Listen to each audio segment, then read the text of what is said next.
Quel dirigeant, quel leadership? Voilà une question qui nous paraît un vaste sujet, évidemment, que j'ai pu déjà aborder dans d'autres présentations, mais j'aimerais faire un bref résumé en situant cette problématique-là dans une représentation du leadership qui n'est pas centrée seulement sur la personne du leader. Et je crois l'avoir dit ailleurs, mais je rappelle en tout cas que pour moi, le leadership suppose l'intégration de 4 paramètres: la personnalité du leader, sa capacité à identifier les besoins, les problèmes, les potentiels des collaborateurs, enfin des gens avec qui il travaille, pas seulement des collaborateurs, des gens dont il dépend, la capacité à faire son tour de table pour son actionnariat, la capacité à utiliser les partenaires, que ce soit son banquier, à utiliser positivement, à coopérer avec des partenaires, que ce soit pour des joint ventures, que ce soit pour des banquiers, que ce soit pour des consultants, que ce soit pour les différents partenaires, les fournisseurs, les clients, etc., bien sûr.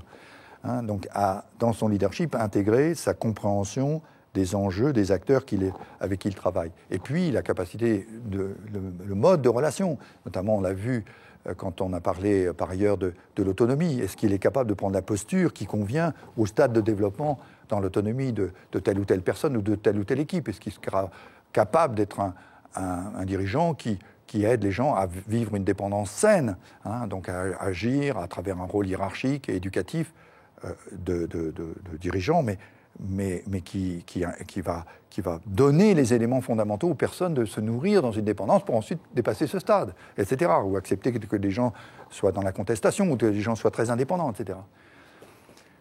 Combien de fois j'ai eu des situations où le dirigeant recrutait des gens de haut niveau, s'en prévalait, on était très heureux, et puis s'étonnait que les gens partaient. Et quand j'interviewais les collaborateurs qui partaient, ils disaient, vous comprenez, avec lui, il passe son temps à vouloir prouver qu'il est plus compétent que nous. Alors, à la fin, il y en a marre, quoi. Au bout de 2 ans, on étouffe, quoi.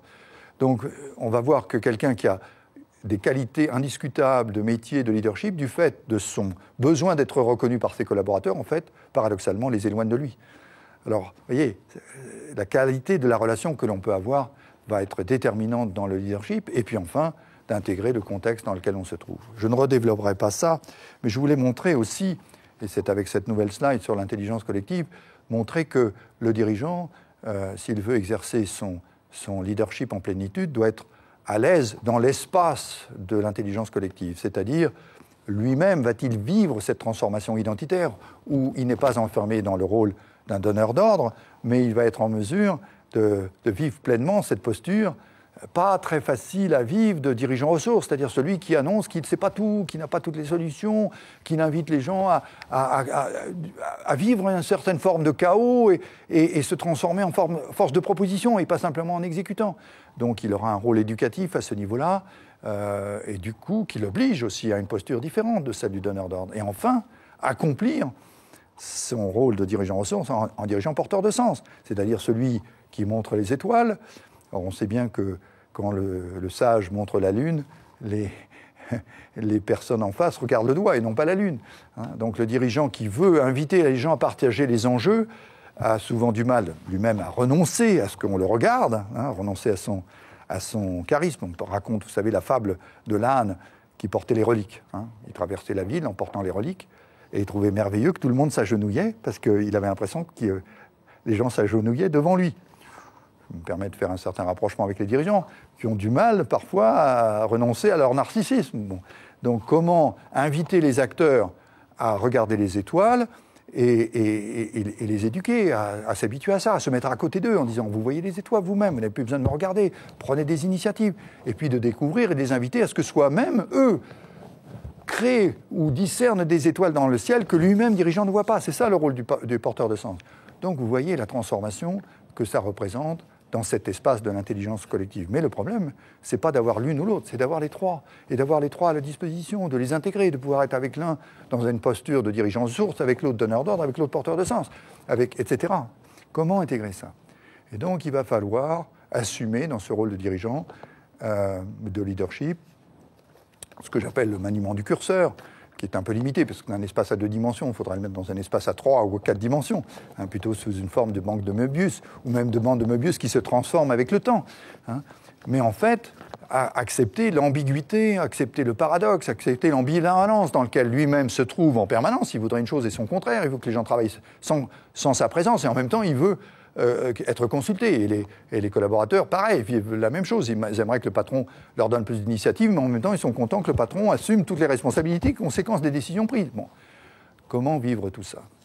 Alors, je dirais, au-delà du positionnement du curseur, je crois qu'il y a, si on prend le modèle intégratif que vous voyez dans cette slide, des 6 stades de développement d'équipe, des 3 stades de développement d'équipe, de l'équipe, la collection d'individus, de l'équipe solidaire et de l'équipe performante, le dirigeant se doit de se mouvoir à l'intérieur de toute cette évolution et d'avoir la capacité d'incarner un management contingent en fonction de la nature des problèmes.